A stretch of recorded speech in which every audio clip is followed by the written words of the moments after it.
Ventura Center for Spiritual Living. I'm Reverend Bonnie Rose. This is the Kindness Cathedral, and we are here to celebrate the goodness of all of life.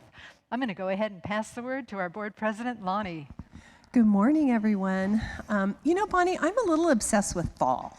With fall? With fall. Okay. I know, it feels really good. Yeah. You know, and so I was Googling what fall represents, and I thought it's perfect for this morning. So it's a great opportunity to go within and reflect on something that you can let go, and that creates space for something greater. So I'm just inviting everybody here in the sanctuary and out in our wonderful Facebook family just to contemplate that as we navigate this wonderful service. So you want to let go of something?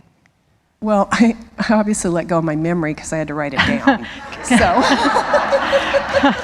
doesn't that count? Well, not to step on your punchline, but can I have your shoes? Because I really like them. You can have it. Thank you. But I can't wear yours. So. Oh, okay. All righty. All right. What she said. Anyway, happy fall, everybody. Let's invite Bill coming forward. Bill is one of our youth and family people, and we're so excited to see him here today. At least I am. Hi. Awesome. Hi. Thank you. Okay. I'm Bill Hadris with Youth and Family. And can I invite all the kids to come down here with me?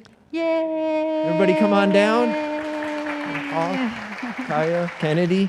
Come on down here and come sit with me, would you?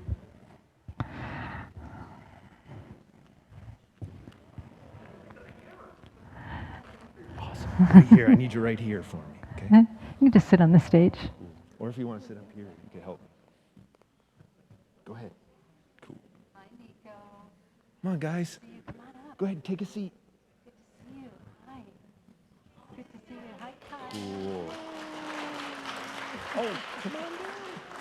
Oh, here comes some more. Here. Awesome.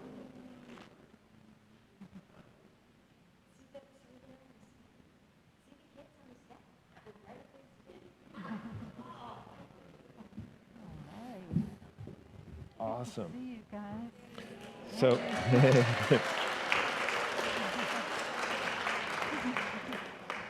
so, how can you tell another person, or if there's a struggling soul out there, that love is to be found in this world? It's through kindness. Last week, Miss Susie talked about using your tools. She said to be the best you can be. Does everybody remember that? Yeah. Bring out your hammer and be the best? Yeah. Well, when it comes to kindness, is there ever too much? No. So don't be afraid to be kind. A hug, a smile, a few nice words, all have the power to turn a life around. And when this isn't enough,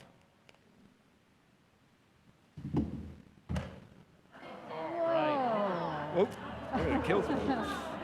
It's time to bring more kindness. What do you think? Right? You know, people often forget what you say or even what you do, but they don't forget how you made them feel. So be the best kindness you can be.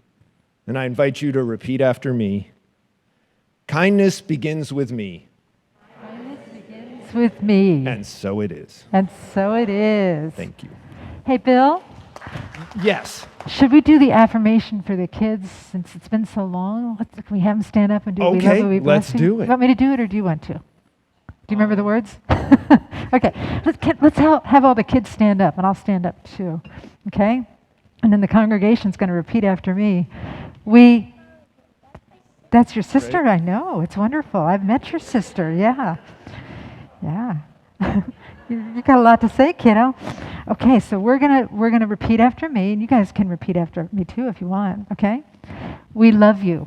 We love you. We bless you. We bless you. We believe in you. We believe in you. You are the face of God. You are the face of God. And so it is. So it is. Awesome. Thank you. Now you're going to hold Mr. Bill over there. There you go. Good job.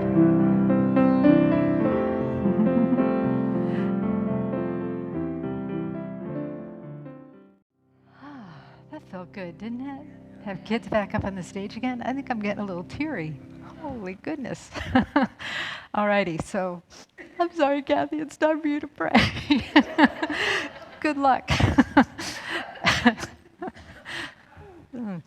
was beautiful. May I ask the practitioners and ministers here and at home to stand in support of this prayer, knowing there is one life. That life is God's life, that life is perfect, and that life is my life now.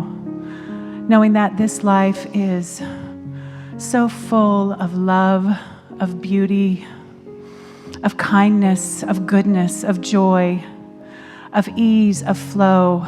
And it is so good to know that I am one with that, one with the oneness that is this life. And as I know this for myself, I know this for each and every one of us here in this congregation, at home, on the YouTube later, just knowing that we are all connected and one with this glorious life. And I know today is blessed beyond blessed.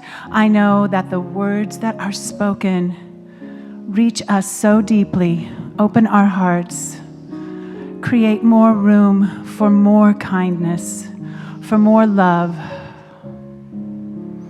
knowing that the songs we hear fill our hearts with absolute joy, knowing that as we hear this today, we are lifted in ways that we can't even imagine, and that this upliftment fills us and carries us through these doors into our world, into our friendships, our families,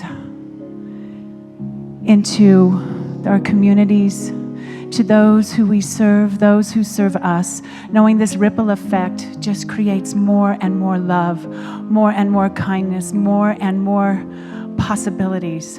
I am just so grateful for this. I'm so grateful for this service. I'm so grateful for Reverend Bonnie. I'm so grateful for all who are here, joined in this effervescent love. And with a full and grateful heart, I release these words into the law. And together we say, and so it is. Amen. Thank you. Thank you so much, Kathy.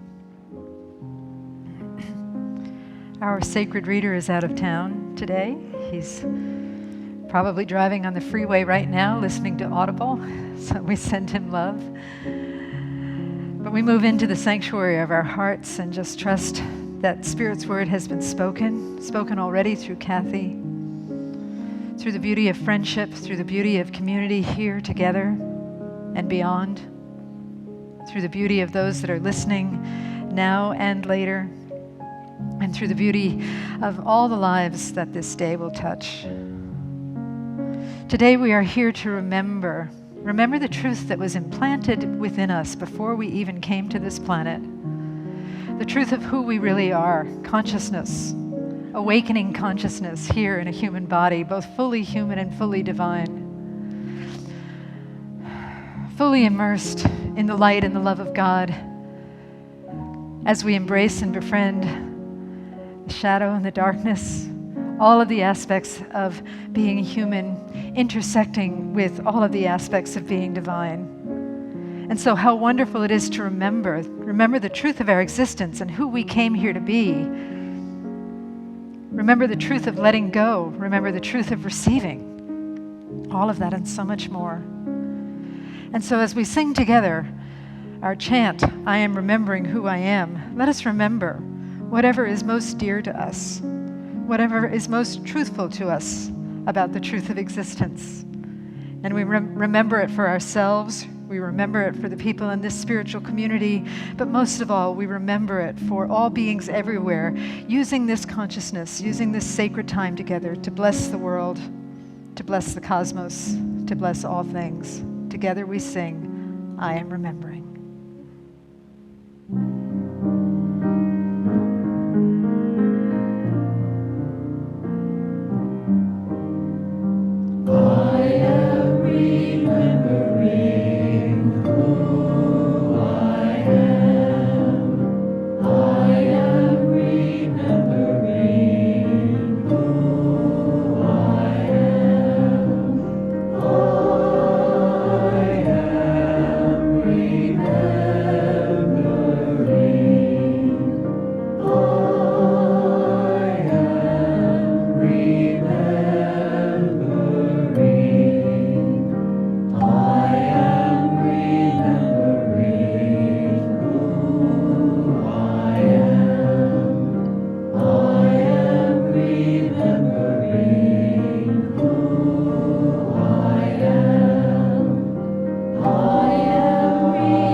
And in the depth and the power of that true remembrance,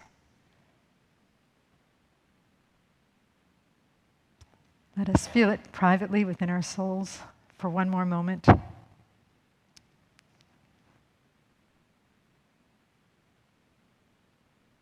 And then breathe in deeply.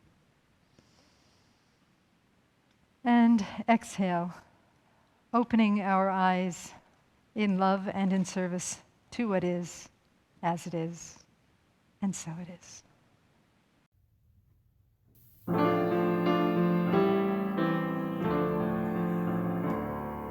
Love has got a hold on me.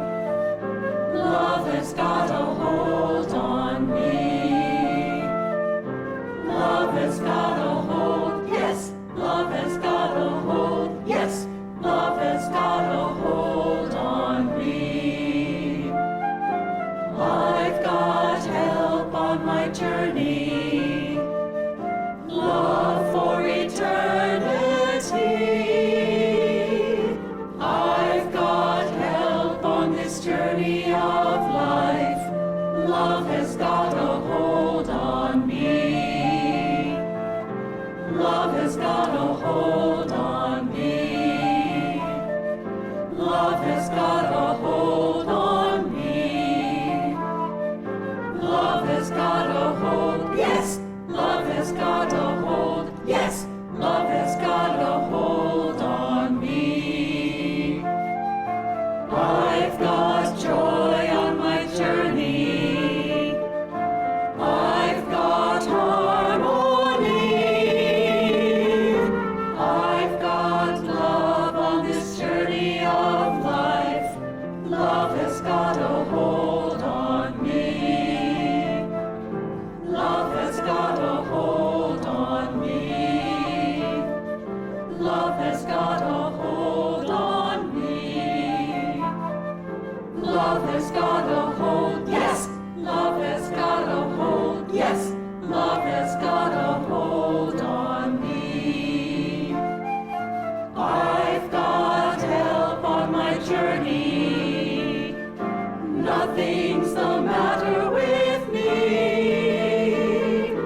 I've got help on this journey of life. Spirit's got a hold on me. Spirit's got a hold on me.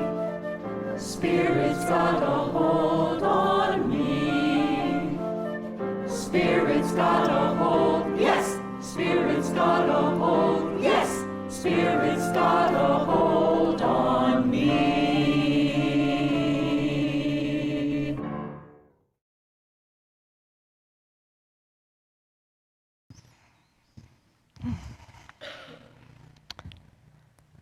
So that song was in sweet remembrance of one of our beautiful practitioners, Fred Mondragon, who passed away over the summer, but he was a musician, related to a very famous musician, the guy who played bass on the Jaws theme, dun, dun, dun, dun, dun, dun. That's his father. And let us know together that Fred heard that. Fred was watching that and watching our hearts swell with joy and remembrance of him.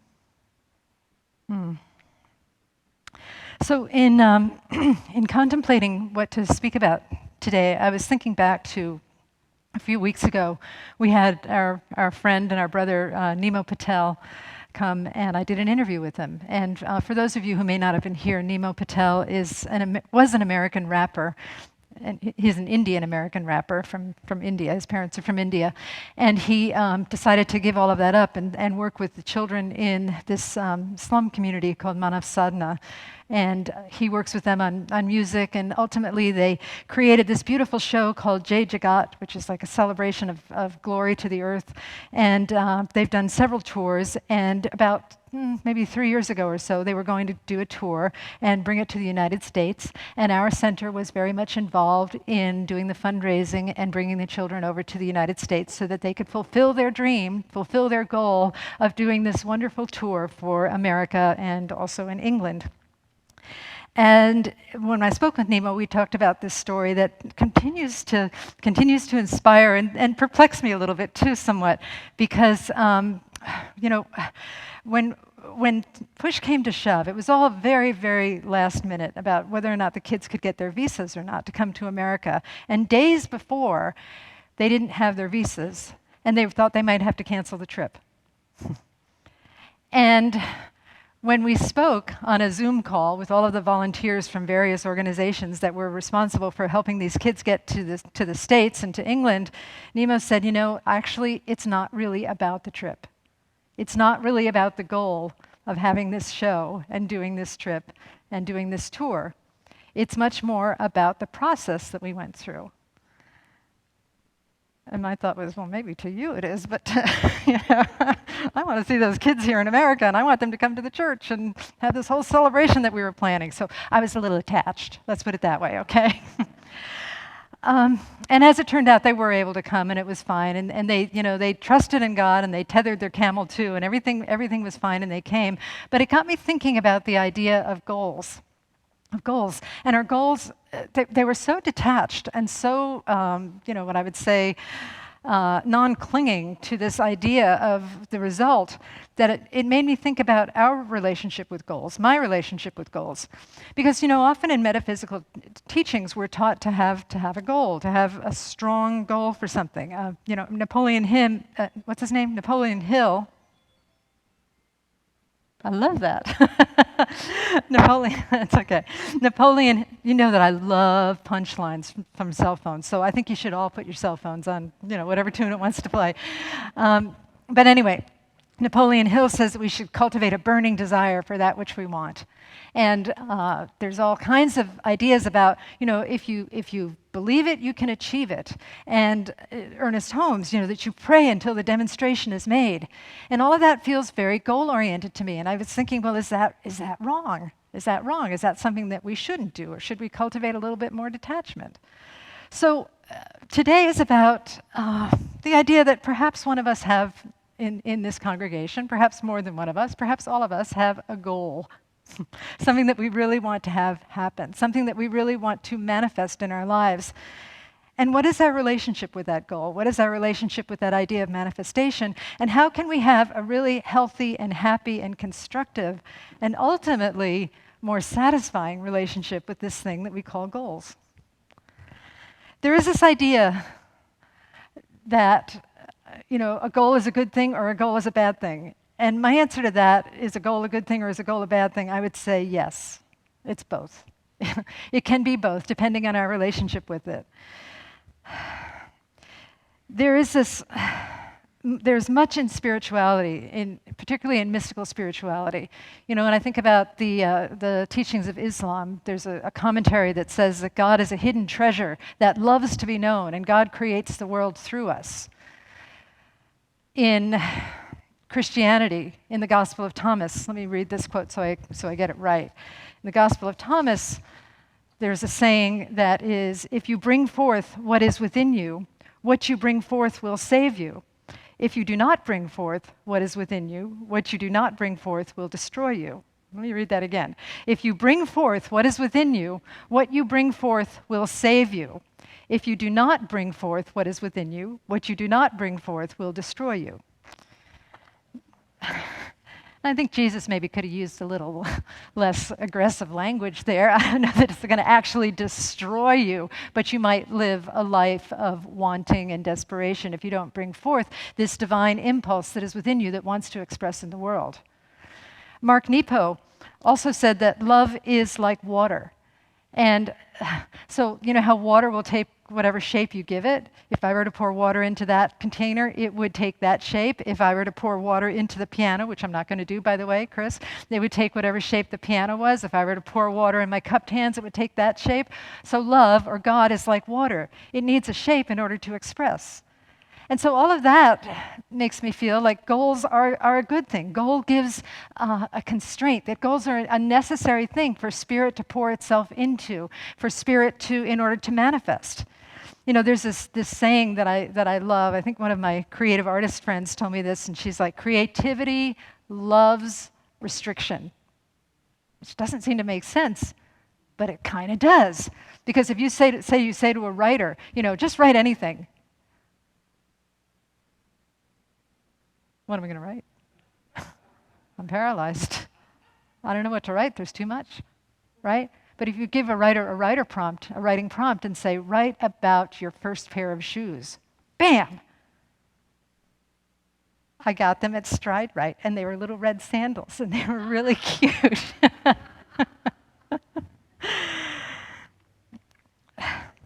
So spirit, the immensity of spirit needs a container, needs something for it to take shape within, something for it to form itself into, and that's a beautiful thing.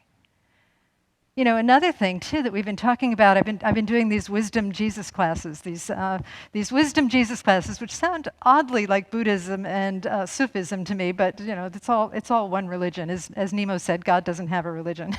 It's all one. It's all about love. But we've been talking about this idea of kenosis, and kenosis means self-emptying. And Cynthia Bourgeault, the author of this book that I'm teaching, says that it is the primary, for lack of a better word, let's say strategy of Jesus, which is self-emptying. And a lot of the class discussions that we've been having, we've been talking about how self-emptying is moving out all of those things that we want to release, kind of like Lonnie's comments on fall, that we're letting go of things, and we're letting go of the ego, and we're letting go of the things that stand in the way of our highest expression. But there is another aspect of self-emptying that I think that I neglected to clarify in the classes, and that is becoming very clear to me right now, even as I'm speaking, is that self-emptying is also that spirit has poured itself into us, and we get to experience the joy of spirit as we empty what has been poured within us into the world, so that we get to become like the energy of God as we have this open channel to pour the love that has been given to us into the world in whatever manifestation, into whatever container we are giving it. And sometimes a goal can be a good container for that. So there's this beautiful, beautiful idea that we have been given something and we get to give it form in time and space. And yet, sometimes the goal is not the goal. Let me tell you what I mean by that. I remember being in the School of Ministry, and one of my colleagues, which I thought sounded a little bitter at the time, but I think she was right. There's all these things you have to do, right, Jennifer? Right? There's all these things you have to do, all these hurdles you have to jump, all these tests you have to do, papers you have to write, lectures you need to attend, various tasks you need to do, internships whatsoever. And my colleague said, yeah. The School of Ministry has just given us a bunch of tasks so our brain can be busy while we mature in consciousness. Right? So the goal is not necessarily accomplishing the tasks. The goal is to mature in consciousness. And that, to me, feels a little bit more like an intention, but we'll get there in just a moment. Because there is a dark side to goals. And we embrace the dark side of goals. And we're not afraid of the dark side of goals, so we can look at them. We can look at it. Sometimes with goals, we get a little teeny bit transactional. Anybody? Let me explain what I mean by that, and perhaps a few more thumbs or pinkies will go up if I ask for a show of pinkies. We say to ourselves, and this is often unconscious, we say to ourselves, if I get this thing that I want, if I achieve this thing that I want, then I will be acceptable. If I get this thing or I achieve this thing that I want, then I will be happy. At the same time, there's a flip side to that. There's a flip side of, if I don't achieve this thing that I want, then I will not be unworthy, then I will not be acceptable. If I don't get this thing that I want, then I will be unhappy. And so you see that that's a slippery slope, right? That's a slippery slope to be transactional with our goals. The other thing, too, is that often, if we get too transactional with our goals, there's a certain element of clinging to this thing that I want to manifest, clinging to this thing that I want to achieve, clinging to this thing that I need, that I think I need, this form that I think I need, or pushing away that which I don't want. And that's a form of resistance. Either clinging or pushing away are both forms of resistance that are, I won't say guaranteed, but pretty close to guaranteed to getting us what we do not want to have happen. Isn't that brutal? Who thought that up? Clinging or pushing away, resistance, helps us get what we do not want to have happen. It's what they say about worrying. Worrying is like praying for that which you do not want. Isn't that special? Anybody here? Show of pinkies. You know, we show our pinkies when it's a little embarrassing. Or you can show, oh, look, somebody's showing their whole hand. Oh, David, yeah. Anybody here ever pray for what they do not want to have happen? Okay. I can raise both hands on that, you know. So that's some of the trouble that we get into with goals. The other thing too is that sometimes our relationship with goals postpones our joy. That, okay, we want this thing and we're going to be happy when we get it, but what about being happy now?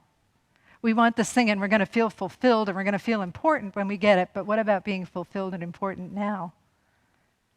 And that's kind of messing with the truth, because the truth is that the capacity for happiness and the capacity for fulfillment, the capacity for the realization of God, which is all that what we really, really want, that is happening right now. That is received in the present moment, not thinking about the past or regretting the past and regretting why we haven't done it sooner and not hoping for a better future, but the beauty of staying in the present moment and manifesting what we want to have right now.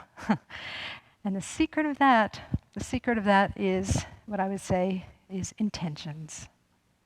If our goals are causing us stress, if our goals are causing us to put too much emphasis on the future at the expense of what is now, I would say that rather than thinking about our lives in terms of goals, think about our lives in terms of intentions. Other words for intentions are aspirations and also inspirations. Diane Harmony writes about the difference between goals and intentions. Diane Harmony wrote a wonderful book that we've taught at this center a lot called The 5 Gifts of an Abundant Life. And she writes that the difference between goals and intentions is that goals are those declarations to which we have added attachments, or, as I said before, transactions. Intentions, on the other hand, have no added attachments beyond our agreement to serve as the vehicle through which our intentions will manifest. Intentions are much more about allowing. Intentions are about allowing.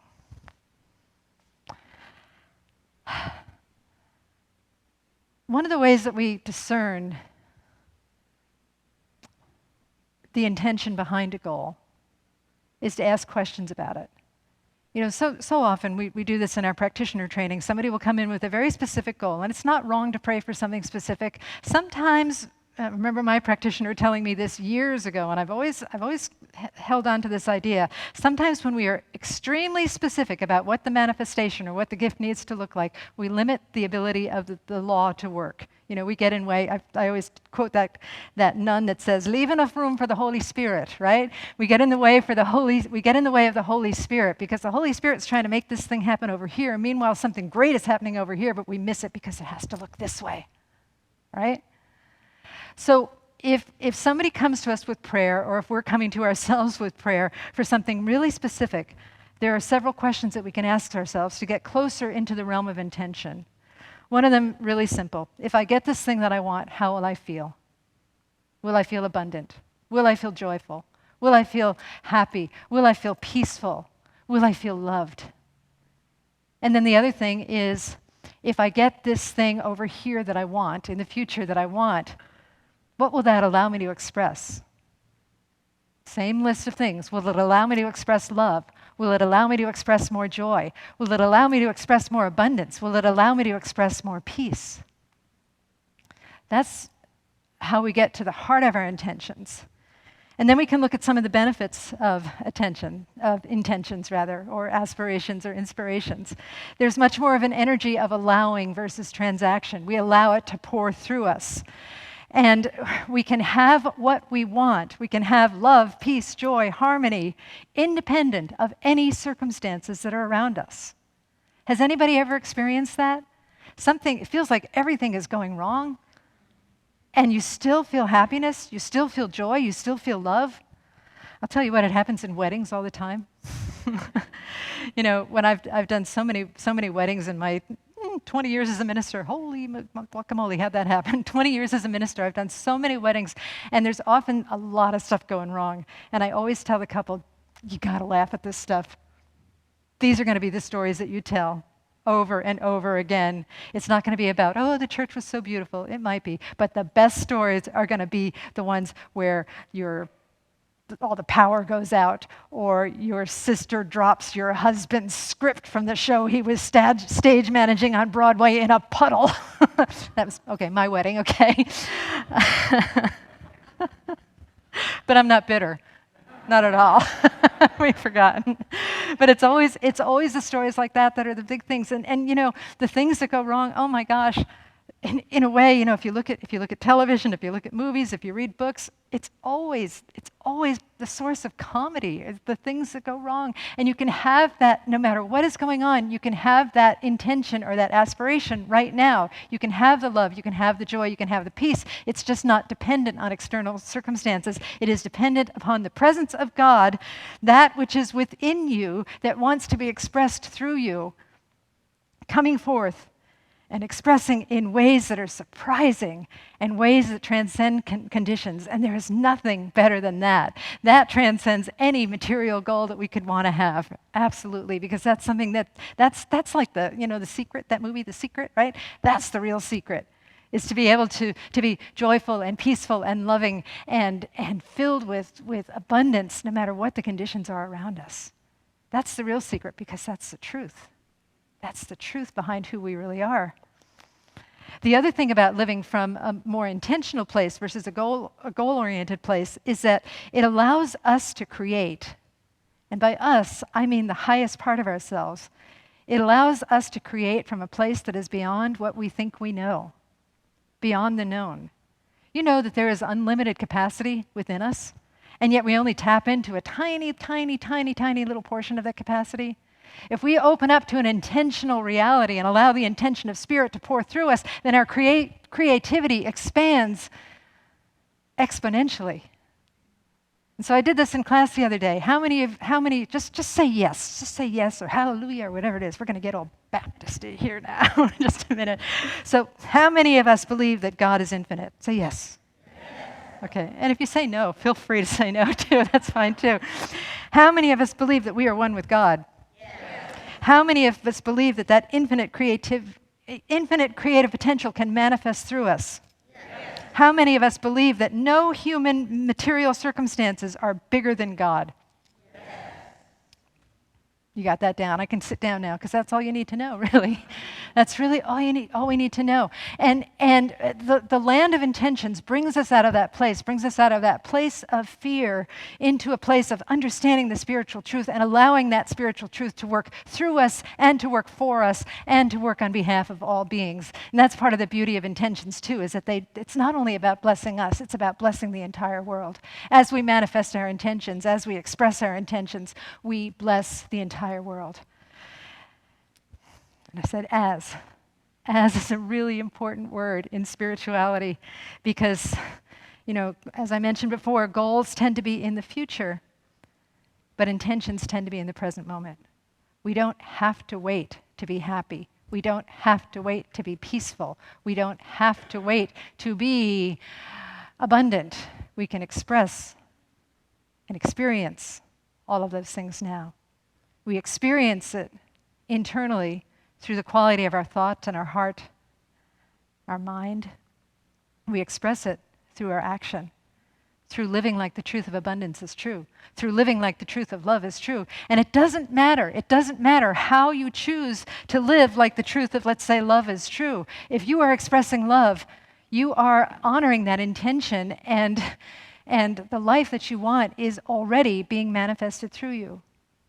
You know, I've been doing this process with service space for the last 21 days, finished the other day, and one of the things that came to me, we were supposed to, I can't remember what the prompt was, but we were supposed to be expressing some, I think it was Hinduism aspect of welcoming the stranger. And I was having a really busy day, and I'm like, I'm not welcoming any stranger. Oh, I don't have time for that. But what happened I set an intention like, no, you can welcome a stranger, and it will come in a unique way, in a way that is sacred to you, in a way that is joyful to you, because joy is sacred to me, and it'll come in a way that blesses everybody. And so I went to Starbucks, and I welcomed a chocolate chip cookie. But don't tell anyone, because I'm not supposed to eat sugar, okay? No, I went to Starbucks, and the woman who served me had a tattoo on her arm. And I just had this little voice in my head that said, ask her about her tattoo. And I asked her about her tattoo. And she said, well, I'm from Indonesia, and this flower is unique to Indonesia. And it reminds me of my home. And I'm also a Christian, so I have olive branches around it. And that reminds me to remember the peace that's in the Gospels.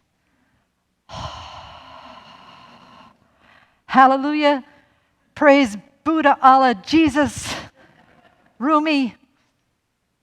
Praise Diane.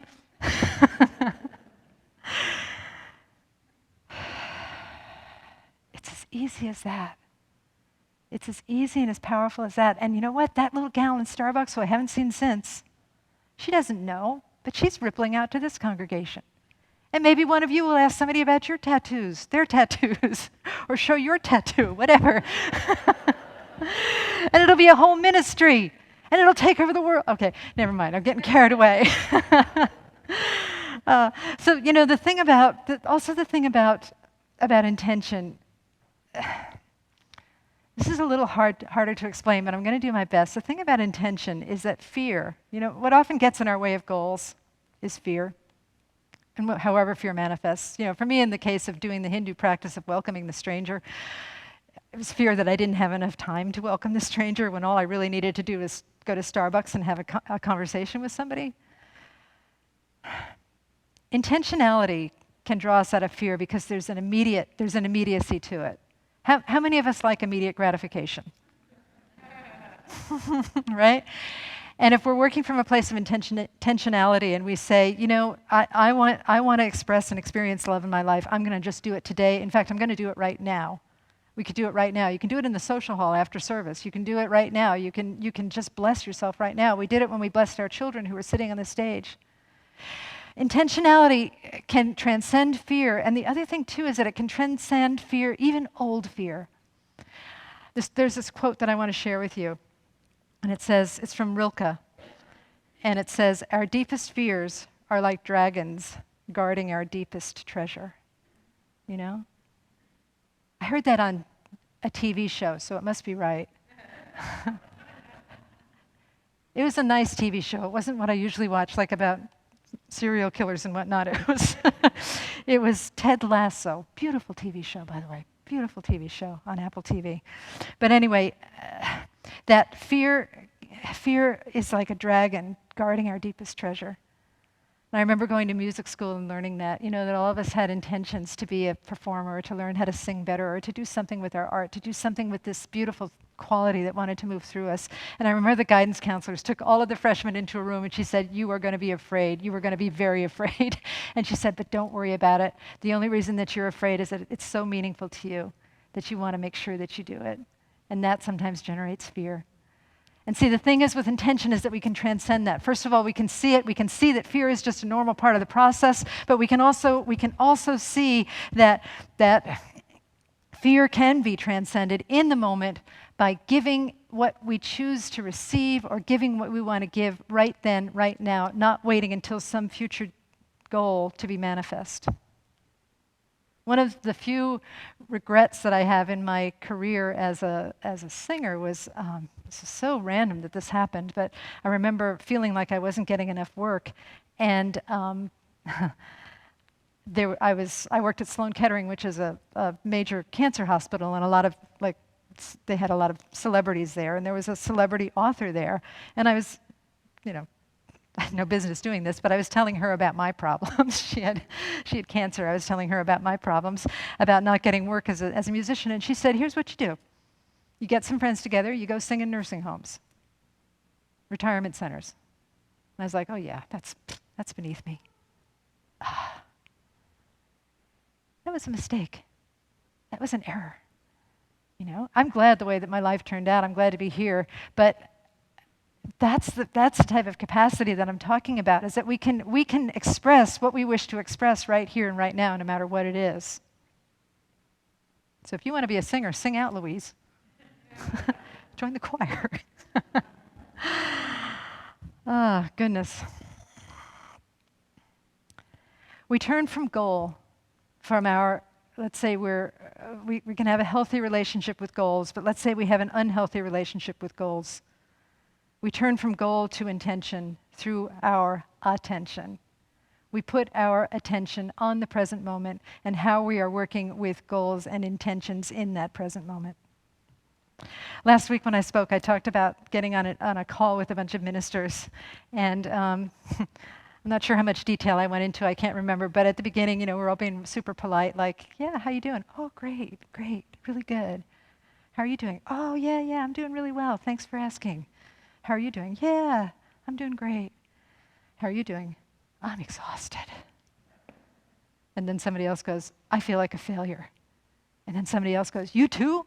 I feel like a failure too. Oh my God. And then the whole room was like, oh my God, I feel like a failure too. And how counterintuitive that seems, to the ego. But really, it was so good to just be able to admit that in that moment, we were feeling like a failure. And you know why we were feeling like a failure collectively? Because of stupid COVID. Because church doesn't look like church used to look like 2 years ago, right? Now, why should that be a failure? That's just the ego telling us that it needs to look the same as it always did.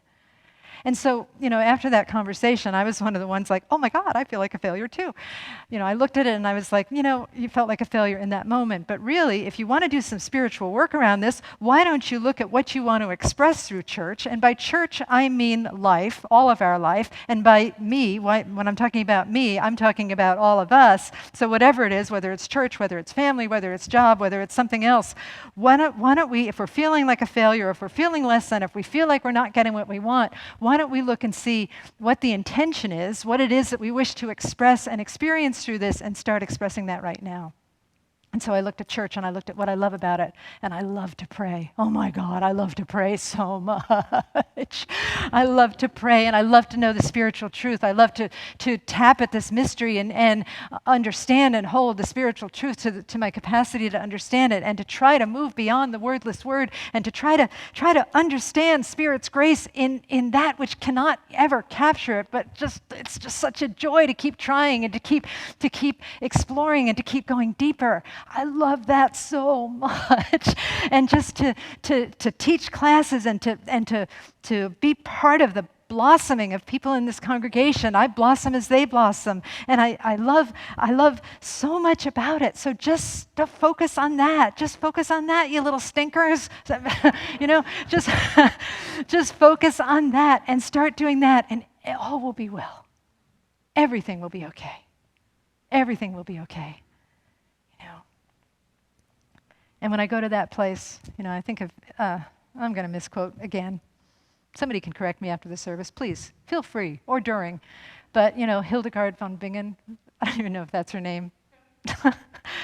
A mystic. What is Hildegard Bingen? Okay, there's no von in there?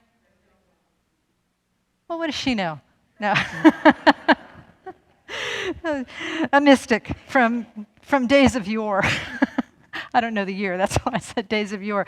A mystic who said, all is well and all will be well. And that's the truth about church.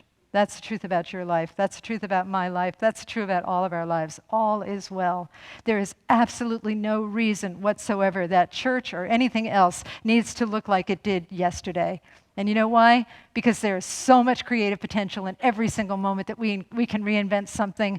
We can allow Spirit to reinvent something. We can allow the kenotic power, the kenosis power, the pouring through of Spirit to come through and express in mystical ways. But we do that through our attention and our intention, by having the intention to express what is most right, what is most noble, what is most holy, and then to focus our attention on that. To think on these things, to think about what is right, what is noble, what is holy, to think about what is gorgeous, to think about what is skillful, to think about what is powerful, to think about what is graceful, to think about what is good. And then not only to think about it, but to express it in every opportunity that we can. And when we forget, when we get fearful, we just say, oh yeah, fear. That's just a little dragon that's guarding our greatest treasures. So let's take a good look at those treasures and start expressing those out into the world. We can all do this, folks. We can all do this. If I can do it, because there's only one of us, we can all do this. And I don't do it every day. I don't remember to do it every day, as probably many of us won't remember to do this every day, to focus our attention on our highest and most noble intentions. But that's why we have community, to lift each other up, to support each other, to learn from each other, to love each other. Let's do that now. Let us pray.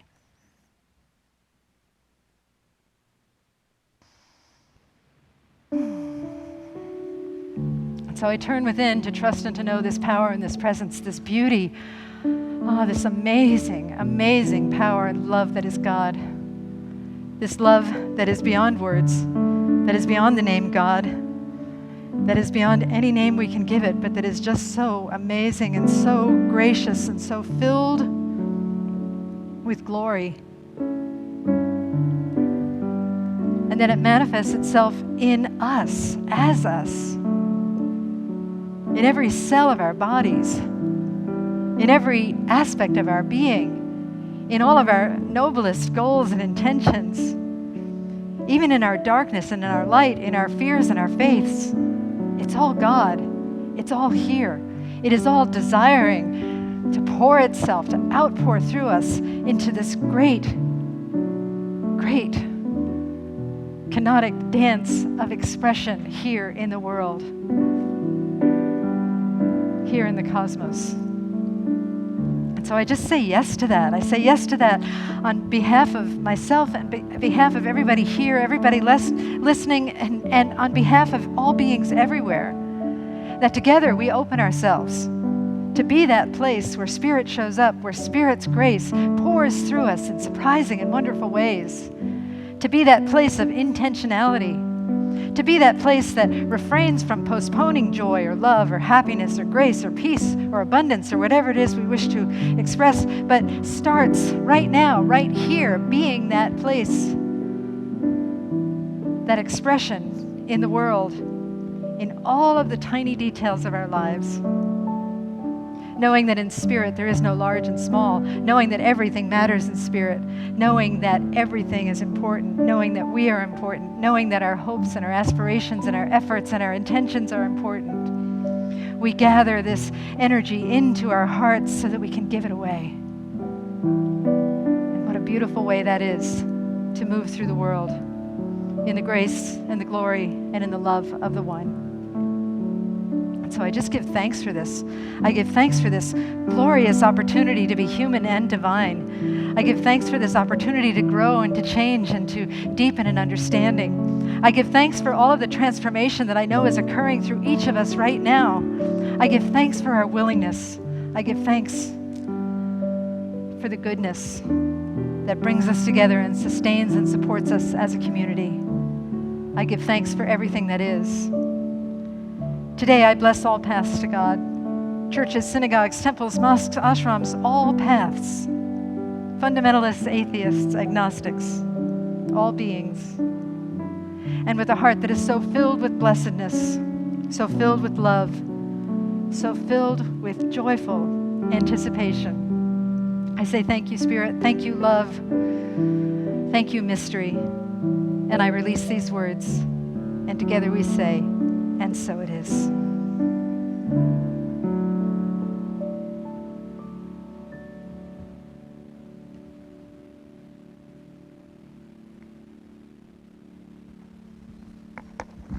Hi. Hi, Bonnie. Hi. I don't know what I have going on in my head is love is the answer. Yes. And, you know, Bonnie shared in the curriculum of her class some quotes, and one of them that just really struck me, and I'm going to repeat it, is, "It is not love stored up, but love poured out that opens the gates to the kingdom."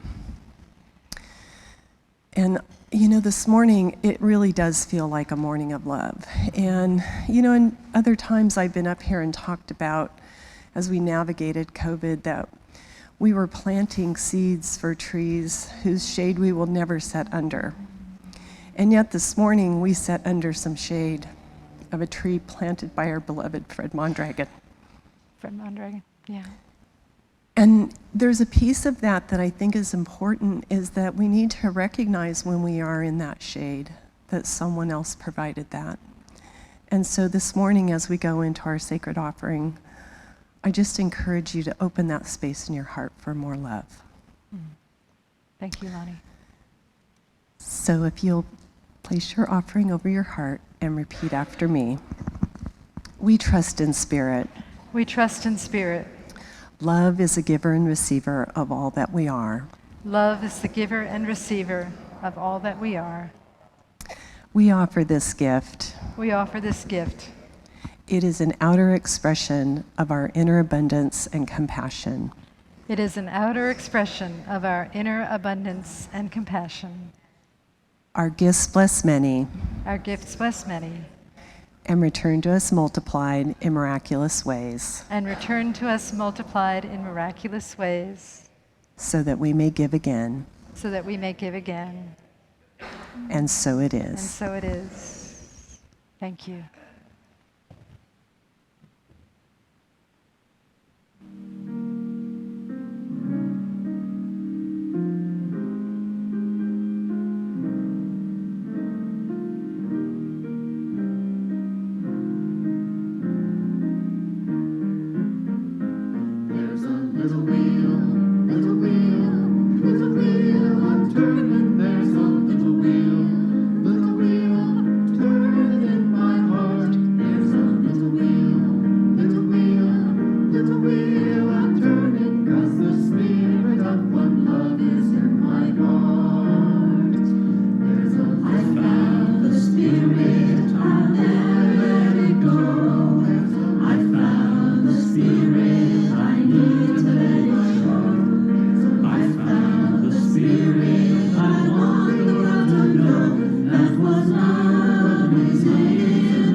Big thanks to the choir direction, to John for putting it all together. Thank you so much. Oh, goodness. Well, I looked at Mary, but I didn't say her name, Mary Kerrigan. Okay. All right, so it is time for us to dedicate the flowers. And this is often as much a surprise to me as it is to anybody. So we'll get the Academy Award envelope here, brought to us by Price Waterhouse. And, oh look, today's flowers were donated by David Kerrigan and are dedicated with love to Mary Kerrigan.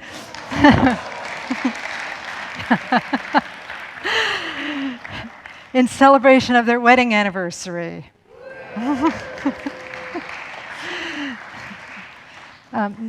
You feel free, you don't have to social distance. You can hug if you want, okay? All right. If you're married and everything, okay.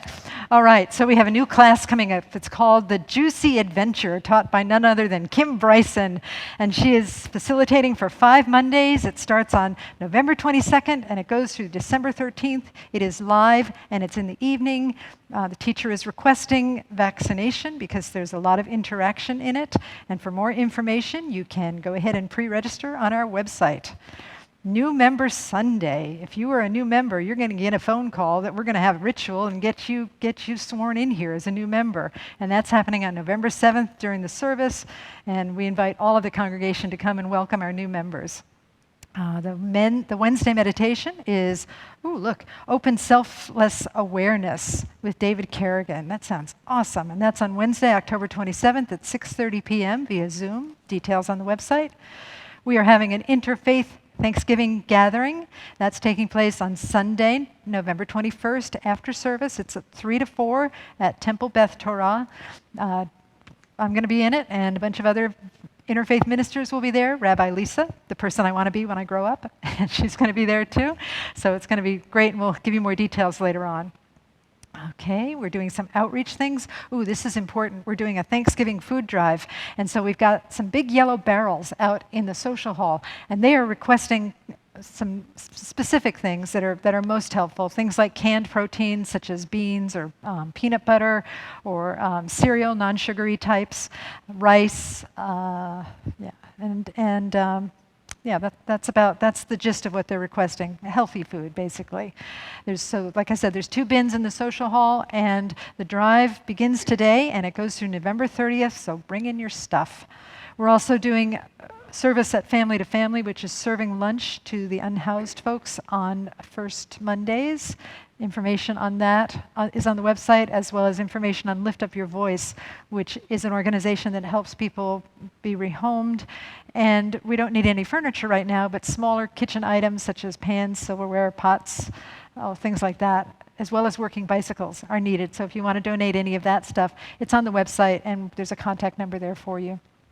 Choir rehearsals, Hearts in Harmony. You can be part of that magic that happened today. Choir rehearsals are downstairs from 11:30 to 12:30. Everyone is welcome. After service, we've got prayer with practitioners. The practitioners come down front. They're wearing white stoles, and you can get prayer with them. 1-minute miracles. It's a beautiful, beautiful experience, and they'd love to pray with you. You can also visit in the social hall. Through that door there. There's some free books and puzzles there, puzzle and book exchange, or you can shop in our hybrid bookstore. We have coffee and tea, and if you'd like to serve in a very sacred and simple way, if you ever want to bring in some food to share, some COVID-friendly food to share, that would be great. And I think that's about it. So I will go ahead and I will read the benediction. And